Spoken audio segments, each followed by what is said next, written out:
All right, NBA history was made on Wednesday. Last night's broadcast of the game between the Denver Nuggets and Toronto Raptors featured women holding every on-air role for the first time.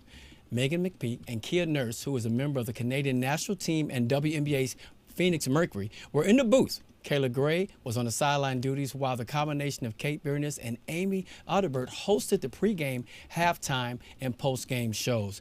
Love seeing this. I'm the kind of person that when I'm into the game, there's certain people I like to listen to, but I'm going to tell you right now, I feel you women have stepped up so great when it comes to men's sports. The more I see on Fox or ESPN doing their thing, I embrace it because they grew up loving the sport. And, you know, for years, they've been put in the backseat, not given a chance, been harassed in the locker rooms, been through a lot. So I was excited about this story. Yeah.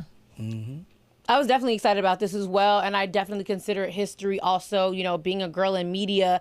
You know, I feel like we could see more of this if we had more women that wanted to be on a lateral networking, you know, moving people up. I feel like we as women were taught that only one person could be at the top, and we look down at the other people that are, you know, trying to move up versus, hey, sis, let me, you know, help you in. So because to have this, somebody pulled somebody else in. And so I'm really happy to see this, and I feel like we have more of it if all of us women just stick together, you know, and not have a you can't sit with me type of, you know, character. We're good at that, though. We're good at sticking together. There's some outliers, but generally, we're good at support, you know? Yeah, and it happening during Women's History Month is fantastic. Oh, yes, that is good. A good point. On top of that, they probably lined it up like that. At the end of the day, I feel, as a man, I feel some type of way when a woman knows her sports, and when she's talking sports, I'm like, yeah, I'm with that. Yeah, you feel some type of way when a woman doesn't know sports. Well, I feel a little bit more when they know sports. If we can talk that, have a beer and some wings, we in there. Honestly, I feel like the reason why I'm single right now is because I don't know football. Like, I feel like if I knew football,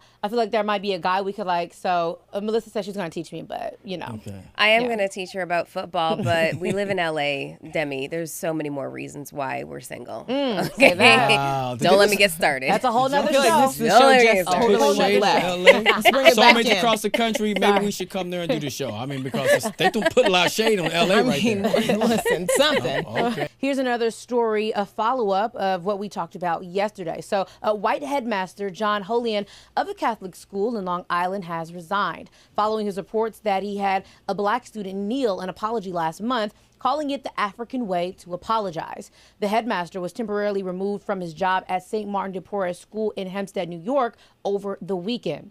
After the child's parent, Trisha Paul, went to the local press regarding her 11-year-old son's treatment at the school. The incident was first reported by the New York Daily News. On Wednesday, the school issued a statement saying the headmaster has resigned. Of course, I was hoping for this because, you have so many situations. The slave assignments, the professors was at Georgetown. You just have even the judge that had the hot mic. You just have all these people of power that we look up to pass us in school, to tell us that we're doing a good job, to keep us from going to jail, who do not really care about us. They need to go. And I'm happy that we are keeping our foot on these people's necks and holding them, not, literally, but figuratively, and holding them accountable. And so he needed to go. And so I want to just say one thing. I follow this girl on Twitter. She's Nigerian. She said, I want to state that here in Nigeria, we have at least 200 tribes and 500 plus languages. She says there is no Nigerian way of apologizing. We don't kneel in apology to strangers. So she wanted to clear that up for anyone that thought there's a Nigerian way to apologize. Where did he get that from? And at the same time, was he fired? Did he resign? What did he they say? Resigned. He resigned under pressure. See, so he gets a chance to walk away. Why not just fire him? The severance package. Exactly. That's the part that still bothers but me. He doesn't get unemployment. He also got fired on his day off over the weekend. So okay. Like, you got fired on your day off, right? What movie is that from, Melissa? Friday. Yes, there it is.